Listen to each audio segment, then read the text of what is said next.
প্রদর্শন করবেন। যারা ইউনিফর্মে আছেন তারা স্যালুট করবেন। ধন্যবাদ।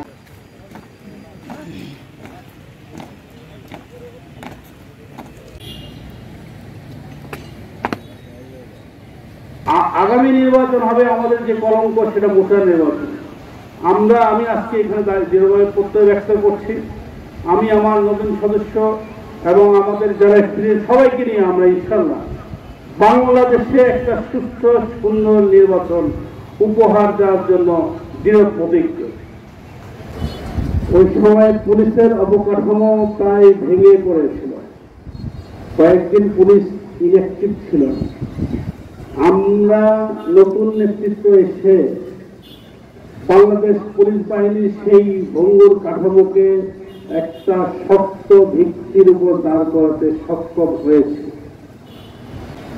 বৈষম্যবিরোধী ছাত্র জনতার আন্দোলন আমাদেরকে চোখে আঙুল দিয়ে শিখিয়ে দিয়েছে কোথায় কোথায় আমাদের ভুল, কোথায় কোথায় আমাদের অ্যাডজাস্ট করতে হবে। আমরা সেই শিক্ষা নিয়ে আমরা আমাদের পুলিশ বাহিনীকে আবার ঘুরে দাঁড় করেছি।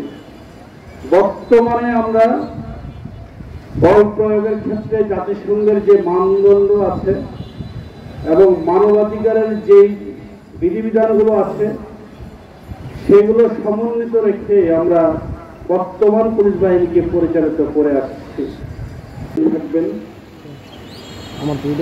আপনারা আপনাদের কর্মক্ষেত্রে যাতে করে আমার অনুরোধ আপনারা মানুষের সাথে দয়া করে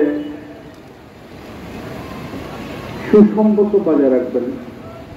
আশা করি যদি জনগণের সাথে যদি আমরা মেলবন্ধন তৈরি করতে পারি তাহলে আমরা বাংলাদেশ পুলিশ বাহিনী আমাদের যে মানুষের প্রতি একটা আমাদের প্রতি যে নেগেটিভ ধারণা ছিল সেটা ফিরিয়ে আসবে, আস্থা ফিরিয়ে আসবে।